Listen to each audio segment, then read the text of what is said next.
I'm going to just pick up where we left off yesterday with really some vocabulary here today, some ways of identifying shapes, some of the key critical fundamental shapes. Just talking about some intricacies that could be, I think, sometimes useful but also problematic at the same time because of the different ways we can name something. And I might name it one way, but you've named it something else, but we're still talking about the same shape. And I just want to go through all the valid procedures for doing that kind of stuff. Okay, so yesterday we talked about the idea that when you come into class, when you come into geometry on day one, we want to view like we have absolutely no idea what geometry is. Okay, now I know you've got previous classes that kind of touch base on some concepts, but I want us to go through this class and think about, if I'm given a problem in chapter 5, then the way that problem has been written, and the reason it's given in chapter 5 is because I now have the tools from chapter 1, 2, 3, and 4 to be able to address that question in chapter 5. Okay? I don't need anything in chapter 6 or 7 or something that I haven't talked about yet in that course to be able to address that question. Does that kind of make sense? Okay? Now there is some algebra that you need from other courses and stuff to address things, but the geometry aspect of things, you're only going to use the things that we have talked about so far. So when you came in here day one, we didn't really have anything. Okay, so how do we even start talking about things if we don't have anything to put together to create something new? Okay, we always got to have something to get the ball rolling. Okay, so we talked yesterday that Euclid had these what we call undefined terms, and essentially, if we talk about definitions of vocabulary words, whether it be English, science, any other class that you take vocabulary out of, just the dictionary, those words are defined using things that we already know, using terms that we already know. Well, if we're in geometry and we're starting fresh slate, we don't know anything, there are no previous terms to put together and to use together to create new ones. So what we do is we start with a kind of a foundation. So we've got essentially 3 terms that we're going to consider undefined terms. We're all going to agree what they are, okay, and how we can talk about them, describe them, name them, that kind of stuff. And then we'll use those 3 words together to come up with new ones. Okay, and we'll be able to identify and define everything else in the glossary of the geometry textbook in terms of essentially these 3 things. Okay. So yesterday we talked about points. Today we talk about lines. Okay. A line is a series of points that extends without end in 2 directions. Okay, now that's an informal definition. Okay, but you see there that's using our previous term of points. So that's kind of nice. But it extends without end in 2 directions. If you were asked for if on a test or a quiz or something like that, I put this under the vocabulary section, that'd be the phrase that you're looking for. Okay? But there are also some criteria or pieces of information about lines that we're all going to agree upon. Okay? And usually it's not part of the maybe informal, undefined definition of a line. But if you're, and this is where I all year long, it's going to be something that we want to think about. The way that we use words in geometry class might be completely different than the way we use words in another course or in our everyday life. Okay, so when I'm in art class or any regular day life or whatever, and I draw that on a piece of paper or something like that, I might refer to that as a line. Everybody look at that line. Sketch that line. Does that kind of make sense? Okay. That's not a line in geometry, though. Okay. Because what we have in geometry, we have these criteria for a line that says a line is always straight. There are no bends, there are no curves, no corners. So that thing violates being a line. And it violates being a line essentially in all of mathematics. We consider that a curve. Okay. The way we name a line is important as well. Okay. The way we name it is we're just going to choose 2 points that exist on a line. 2 points that we know are on there that have been identified. And we're going to put them back to back, and we're going to put a symbol above them that looks like a line. Okay? And it's got to have those arrows on the end of it to tell everybody that it's extending in both directions forever. Okay? There is no starting point and ending point of a line. Okay? Because they go on forever. They will never stop, so you can't find that stopping point. And for the same reason it never starts. that's sorry. Is it okay? Okay, so when I look at line AC and I name it this way, let's see here. I can also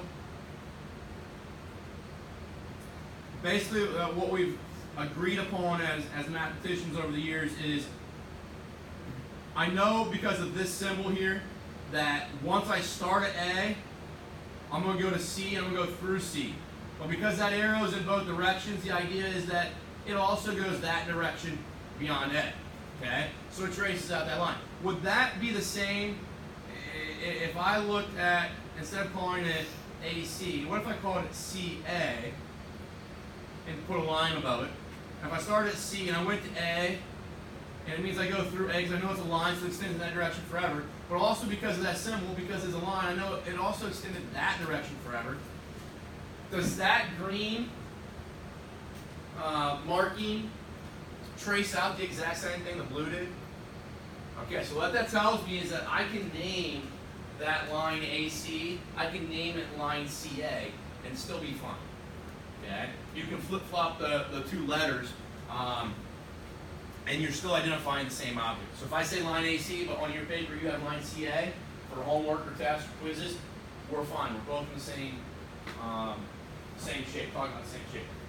If there's something like this, okay?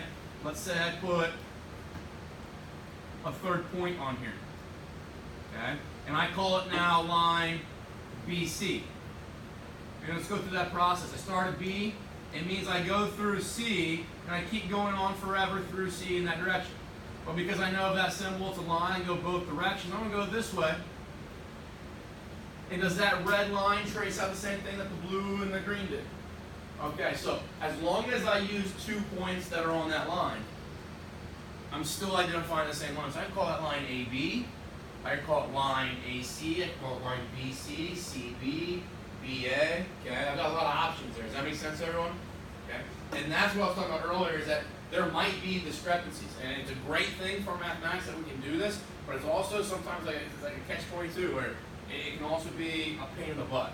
All right, because I might say, you know, everybody look at line AB, and not a one of you have called it line AB. Maybe every one of you called it line CA. Okay, so as we're talking about things, discussing that type of stuff in class, make sure you're able to make that connection that lines we're free to name them how we see fit based off the points that are used on them or that are highlighted on them. Okay, we can also use a lowercase script letter. Okay, so line M there would be okay. You see here, it's just the way, it's just kind of it's a grammar thing really. If I want to write the word line out, I can. But if I want to write the word line out, I'm probably not, or probably shouldn't, put the symbol above AC. Okay? Because if I did put the symbol above AC, then I would read this. The symbol for a line AC, would be this. Okay? Now that doesn't make a whole lot of sense because it's kind of redundant, isn't it? Right. This means the word line, so when I read it, I'm going to say line AC, and I don't need to repeat myself like that. So if I'm going to do that, I'm going to use this word, I probably don't need to put the symbol above it, okay? A lot of times you'll find out that you're not going to see that word there. They're going to have the symbol above it, and it's going to be line AC with that symbol. Is that all right? What happens when we start chopping this line up? We start cutting pieces off of it and we delete it. We get things like this. Okay? I don't think that you need all of this written down. Okay? The bulk of this is right here. Okay? If we start breaking this thing up, chopping off parts, deleting parts, so I'm going to cut off everything to the left of A, cut everything off to the right of C, and now I end up with what we call a segment. Okay? A segment is simply a portion or a part or a partition, sometimes might be the word that you see in a textbook, of a line that has 2 endpoints. A part of a line that has 2 endpoints. Okay? So it has a starting point and it has an ending point, okay, or a stopping point.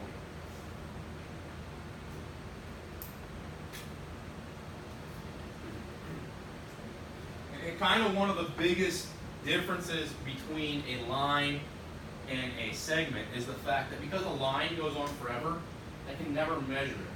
I can never find its length, okay? Because it's essentially infinity in regards to its size, okay?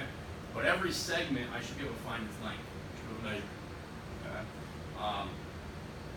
When I talk about identifying or naming the segment, it's the same as naming a line for the most part in regards to the capital letters. Here, we call this line AC, and we used that notation. When I'm just talking about segment AC, I just use that notation. You see the difference is that there's no arrows on it, okay?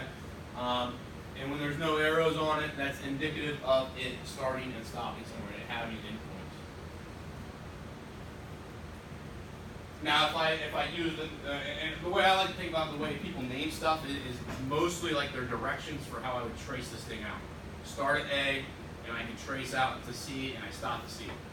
Well, if I did that in reverse, if I started at C and started tracing out until I got A to A and stopped at A, is that the same segment?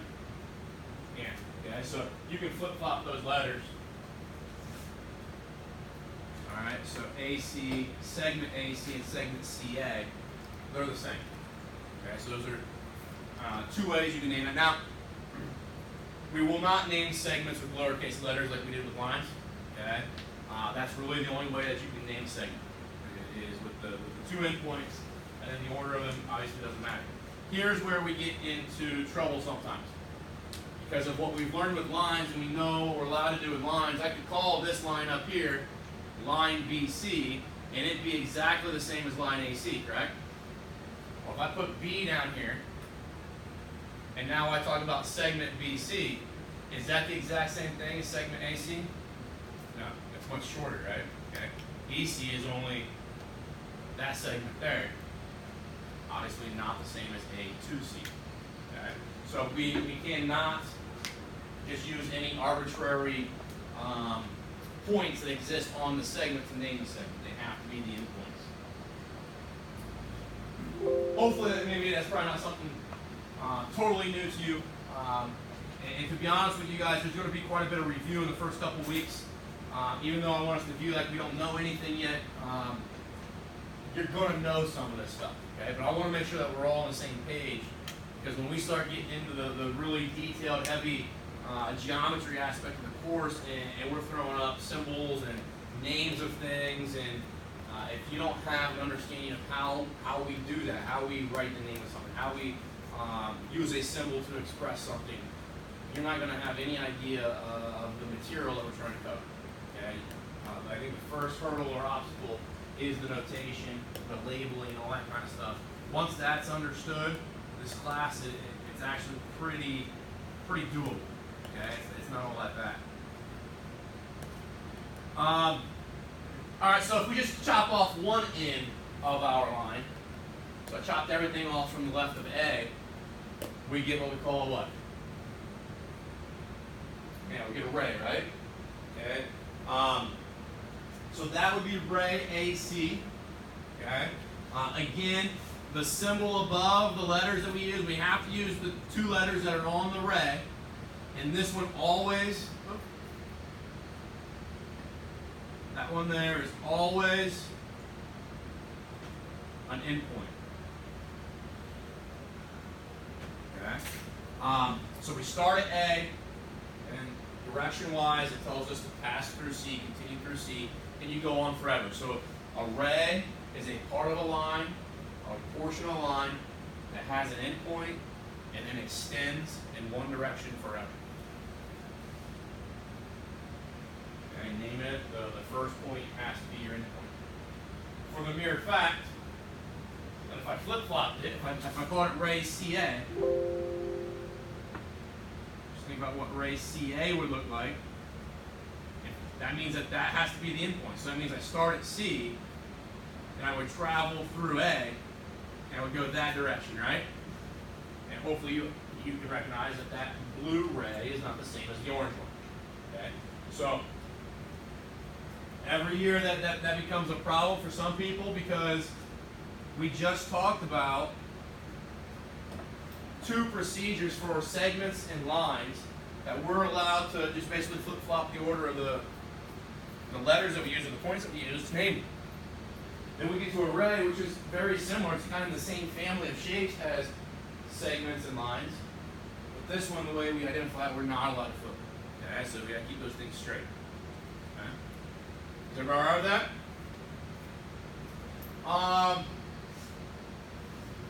I think the next one is one of the kind of oddest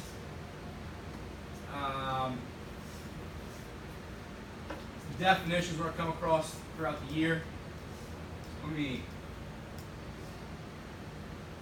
create something here real quick for us.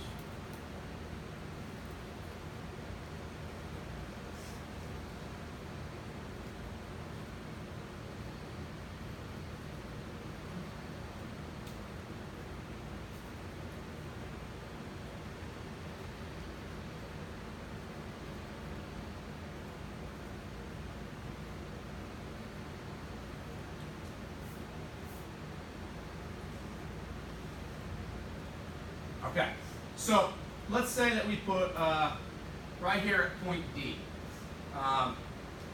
put me and Trey back to back, okay? And I start walking along the blue red. You guys agree that's a red? And he starts walking along the red one, okay? What would be a word that allows us to describe the directions that we are traveling in comparison to one another? Opposite. Okay, so those are two rays that are traveling in 100% opposite direction of one another. So what we call those are opposite rays. Okay, what does it look like opposite rays together create? A line. Okay, that's a weird definition. It's really like, you think about it, that's pretty obvious. That's almost stupid to have. But that definition is going to allow us to create some other things in regards to angles that are pretty useful. So I'm gonna give you a definition here. I'll let you write this down, and it's right here. Opposite rays are two rays that share the exact same endpoint, but extend in complete opposite directions. As guys, and you can write that down. Kind of listen. As we go through PowerPoints, there's gonna be times where I'm not focused on that picture. I'm not focused on you doing this. Here we have what's called opposite rays type of statement. Because I made these PowerPoints a while ago, like years ago, before I started using GeoGebra. I think GeoGebra allows us to maybe see things a little better. So if I go to GeoGebra to show you an idea or a principle, I might skip over, glaze over some statements that I make in the PowerPoint. And again, I don't know if I said this to you guys yesterday, but I use the PowerPoints as kind of like note cards for myself if I were to give like a speech in front of you guys. Okay, just to remind myself of all the things that I know you guys need to know from me, and maybe sometimes the way I should phrase it. Okay, so sometimes we'll skip over some of the facts or the statements that I have in the PowerPoint and so forth. And that's kind of where, when you take your notes, I don't think you should be taking notes and trying to copy every single slide exactly the way I have it. Does that make sense?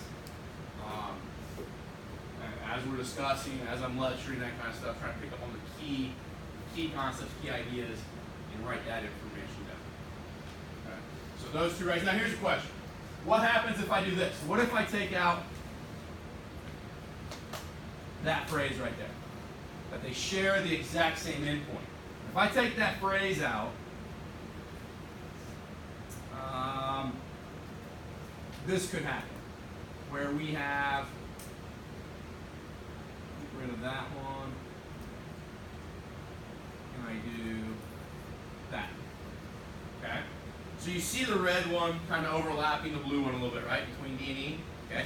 The red one is still a ray, correct? The blue one is still a ray. Together they still form a line.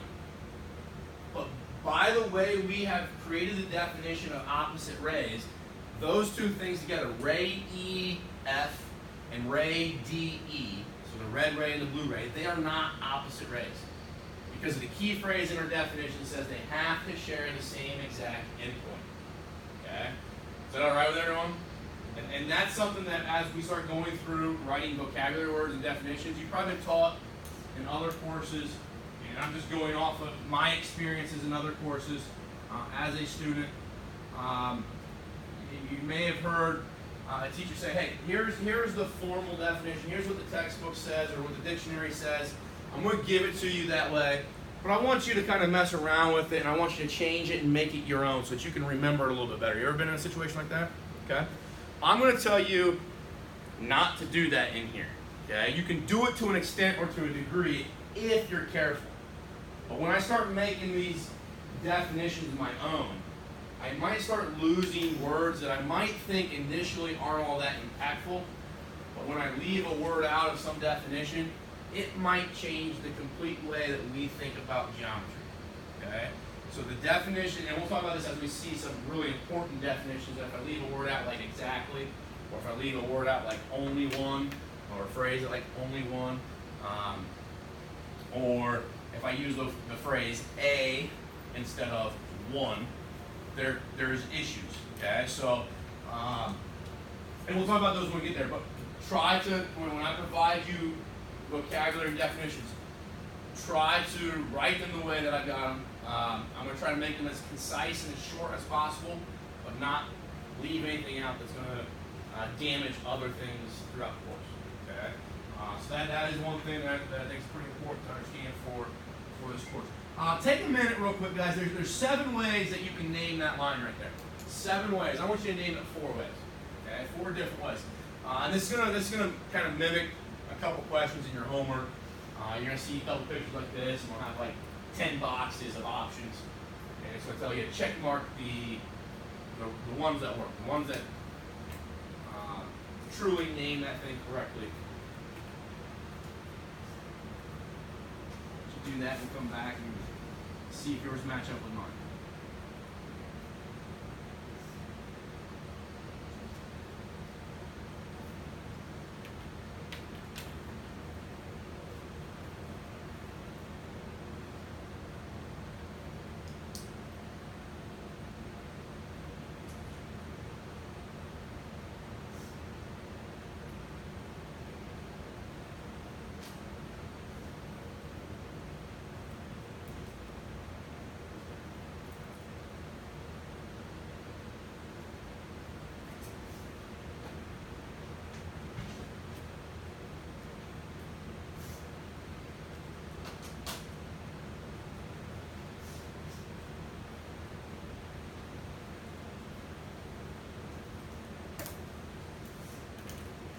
All right, so I came up with those 7 things, so just make sure that you got at least 4 of those.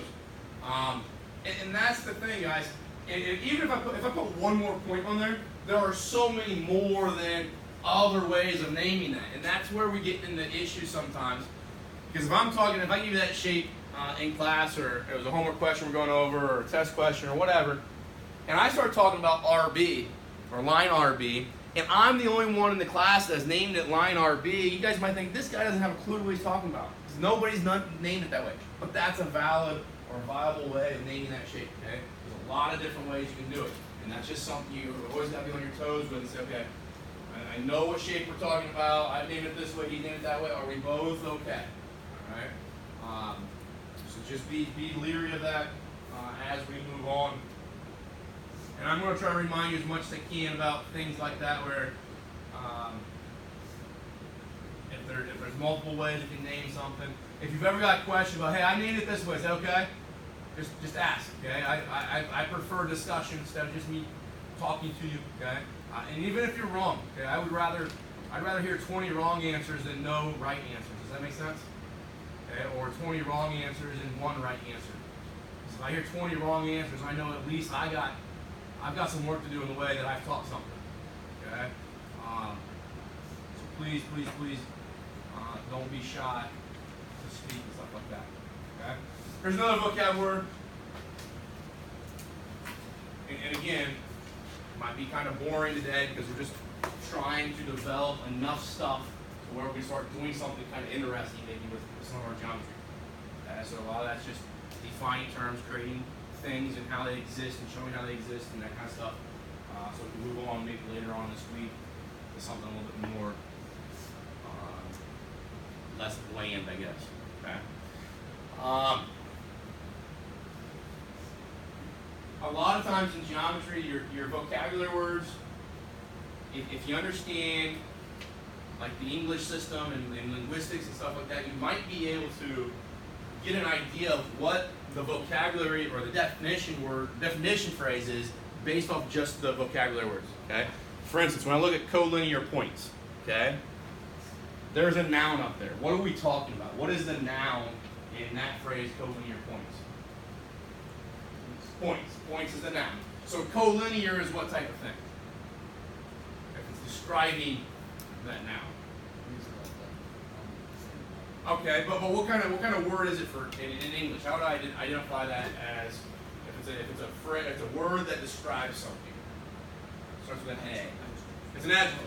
Okay? So collinear points. Points the noun. Collinear describes what kind they are. Okay? Now let's break collinear down. Okay? You got a prefix of co. What's co mean as a prefix? Anyway. Okay, sharing. What were we going to say? Saying like together. Okay, together. Sharing or together. If I'm a co-worker, okay, I work with these other people. We work together. We share tasks together, right? So co, whenever we see that in this class as a prefix, it probably means multiple things together. Okay? What's linear refer to? Yep, straight line, right? Okay? So we've got points that are together on a line. Does that make sense? Okay? So you can maybe do that if something slips your mind, or if you come across something and you're just not sure about that definition. So you can break down the words. Okay?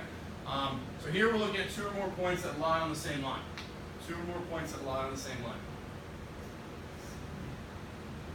Now, talking about that,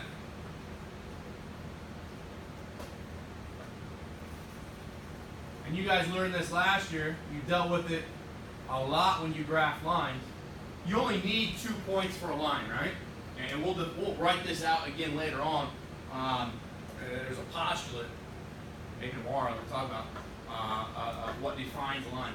But 2 points is enough. Whenever you graphed it last year, maybe you did your y-intercept and then you applied your slope, you got a second point, took your ruler, connected. Okay? Or maybe you did a t-chart of x and y, you did two of them, connect them. Okay? Those 2 points, no matter where I move them, okay? No matter what they are in regards to the orientation to one another, no matter where A is in comparison to B, and no matter where B is in comparison to A, is there always going to be a line that can be drawn through them. Okay, so any 2 points, if I'm only interested in just 2 points, they are always collinear. Any 2 points are always collinear. It's when we get 3 that we have to make a decision. Okay, so if I put a point right there, are A, B, and C collinear? Absolutely. That line goes through all 3 of them, right?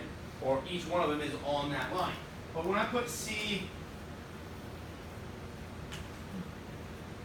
I'm going to detach it. When I put C up there, are A, B, and C collinear anymore? No, because there's no way that I can make that line go through all 3 of those points without violating something else of geometry and mathematics. Okay? And then I can kind of show you this. If I were to kind of maybe flex that line, that black line, so that it goes through all 3 points, it might look something like that. But what's that violate? It's not a line anymore, because we had characteristics of lines that said it had to be straight. Okay? So that's kind of a situation where everything that we talk about in this class, when I create a new rule or a definition or something like that, it's not going to violate something else. Okay? So A, C, and B are non-collinear right there. Okay? And that's another word to talk about. Non-collinear just refers to, and I should say non-collinear points, it just refers to points that are not on the same line. Okay, instead of saying not, if you want to say not collinear, that's fine. But like in your text and in Math Excel, they're going to use the phrase non-collinear. Again, Microsoft doesn't recognize it as a word. So non-collinear Non, the prefix meaning not. Okay? So not collinear. Is that okay? Stop me if we're going too fast, something doesn't make sense. If you got a question about something. This will be the last topic. I think I got maybe 2 slides here. And I think this is possibly one of the harder topics or harder things to kind of visualize for people. And it becomes problematic several times throughout the year if you can't visualize what a plane is. Okay? So I'll give you a couple different ways to do this. But a plane is a flat surface that extends without end in all directions. Okay? You see on the whiteboard up there, I've got some phrases up there about what points, lines, and segments, and rays, and planes, and their dimensions. A plane is always 2 dimensions. Okay? And what I mean by 2 dimensions is that there's a left and right and an up and down aspect to them. Or maybe a left and right and a forward-backward aspect, or a forward, backward, and up and down aspect. Okay? But a plane is a 2-dimensional surface, flat. It cannot be wavy. Okay? And it extends in all directions forever. Okay? When we talk about points, a lot of times we refer to points as being dimensionless. Okay? There's no size to it. No size, no width, no thickness, nothing like that. Okay? So 0 dimensional. Lines and segments and rays we refer to as 1-dimensional because we're just talking about things that are going like left and right, or they're just going up and down.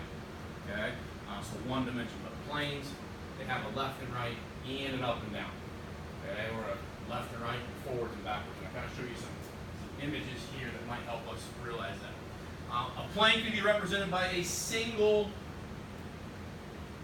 uppercase cursive letter or italicized script letter, something like that, or 3 non-collinear points that exist on that plane. Okay, and that last bullet is something we'll spend a lot of time on trying to explain to you, visualizing, because it can be kind of hard. All right, so I'll freeze that. I'm going to try to start something here. By the time you're done writing, you should have it set up.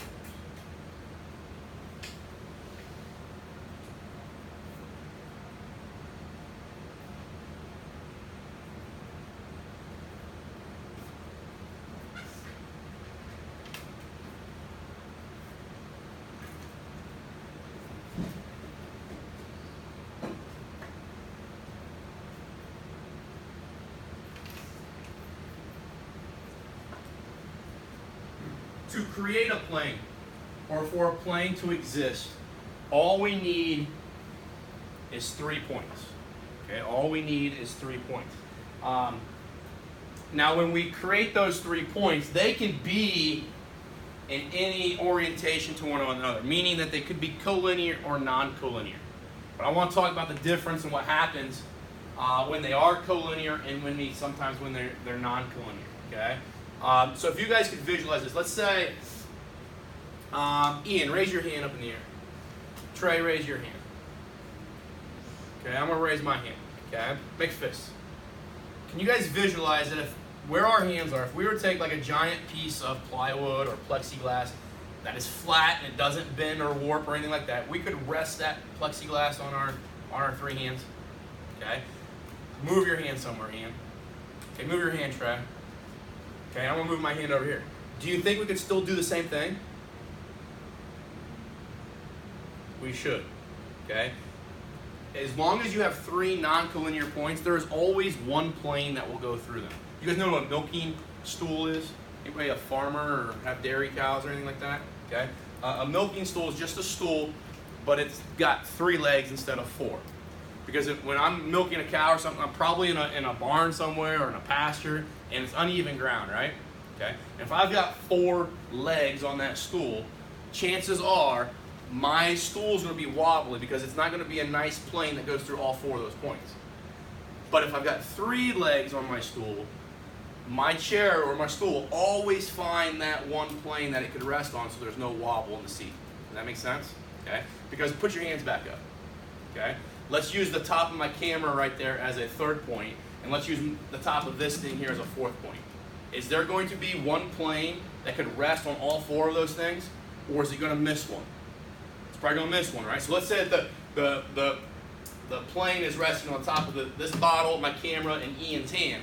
If I wanted to touch Trey's hand, I've got to wobble that plane, right? And when I wobble that plane down to touch his hand, it's going to leave contact with one of those other points. Okay? So that's why a milking chair only has three legs on it, because it's looking for that plane that it can always find. These are examples here of planes. Okay? They're just flat surfaces. In 3 dimensions, they're flat surfaces. Themselves are 2 dimensions. Okay? But that red thing right there, I like to look at, like, maybe I'm a person sitting right here on this green axis, and this is like a screen in a theater or something like that. That's a plane. Okay? But we're going to view it as being infinitely thin. Okay? So there's no thickness to it. But it's going to extend in all directions forever, which obviously I can't do that here with this applet, but you would want that red plane to extend in all directions forever. Does that kind of make sense? This would be another plane here, this blue one. Okay? That gray one is another plane. Okay? When we're in a classroom, a lot of times you'll hear me say, you know, the wall is a plane in front of us. The wall to the left is a plane. The ceiling is a plane. The floor is a plane. My tabletop, if I extend it forever in all directions, is a plane. But it has to be infinitely thin. It has no thickness. Okay? The way we name planes. Okay, I'm gonna go to this picture here. Okay? That's a plane. Okay? Because as long as I have 1, 2, 3 non-collinear points, I can construct a plane. Okay? If you extend that in all directions, you'll be good. You got a plane. If I ask you to name that, the best way to name that, I don't know if you guys can see the letters real well here.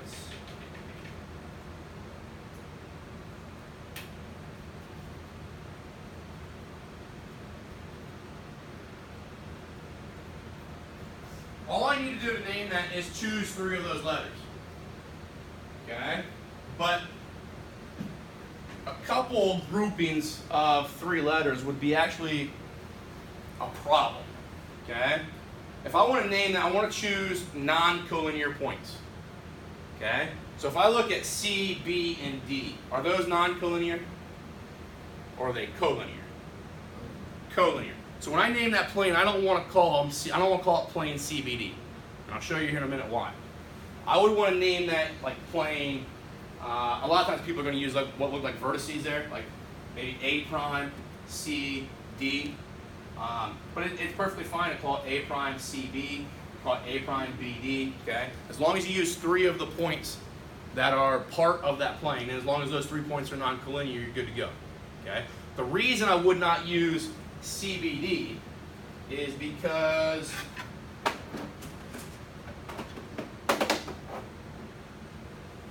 if I do, go this way, you see if there could be another plane, that blue plane? Okay? Does that blue plane have points C, B, and D on it? Okay? So if I say we're looking at plane CBD, some of you might look at that bottom red one, some of you might look at the top blue one. Well, remember, we all want to be on the same page. We're looking at the same thing.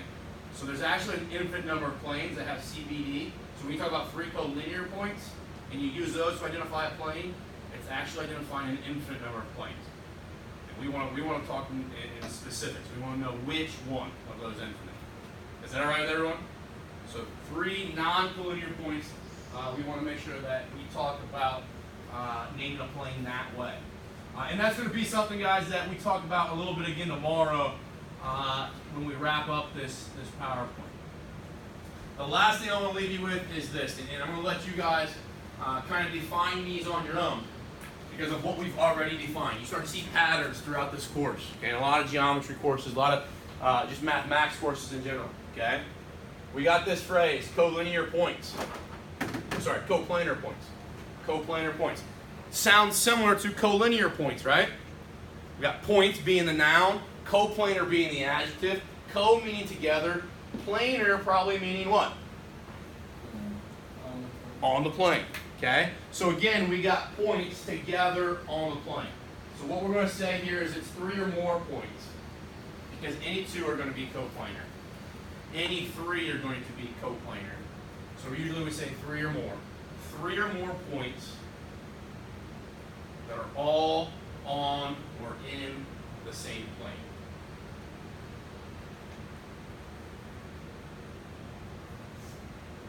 Three or more points that are all on or in the same plane.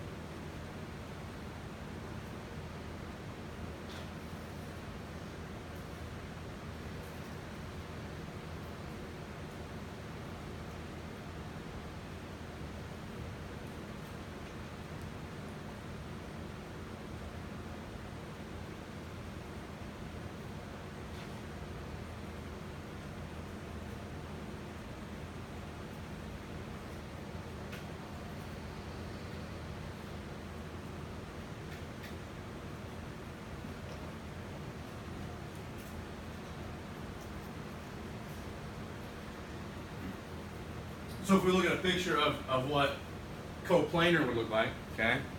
If I look at just, A, C, and D here, they're coplanar, right? They're all in that bottom red plane. If I look at A, D, B, and C, there's 4 points. They're all in that bottom plane, right? Let's look at all the points that are red. Is there one plane that you can rest on all 4 of those red points, A prime, D, A, and C? No, you're only going to be able to go through 3 of them, right? Maybe in the ways you can go through maybe 3 of them, one option is that blue plane, one option is the red plane. There's going to be another one maybe that would be that plane right there. And there's going to be one kind of closest to us that would actually make what we would have a triangular pyramid there. Or you got several planes, but none of them can at one time contain all 4 of those red points. Does that make sense? So that's the idea of when we held 4 hands up in the air or whatever, we couldn't put one piece of plexiglass or cardboard or whatever on all 4 of those hands. Those points would be considered non-coplanar. Okay? So we're looking, non-coplanar is points that do not lie in the same plane. Points that do not lie in the same plane. Okay? We'll stop there. Section 1.2, I'm going to open up an assignment for you guys in that. It's not due tomorrow. It'll be due at class period on Friday. What is tomorrow? Tomorrow's Friday. So we'll do Monday. Due to class period Monday. And for me, the fact of doing it that way is because we've got like 4 or 5 slides yet in this section to cover. And there'll be a handful of questions that target that. Okay, so you'll probably be able to get like 75%, like 3/4 of the assignment done tonight, but it will not be due until Monday. Okay, you got questions on that? Does that make sense? Also, the orientation and the syllabus quiz. Hopefully, you've already maybe put a dent in those or got those done. Those will expire tonight at midnight. Okay, so make sure you get those. Please pardon the interruption. The program has a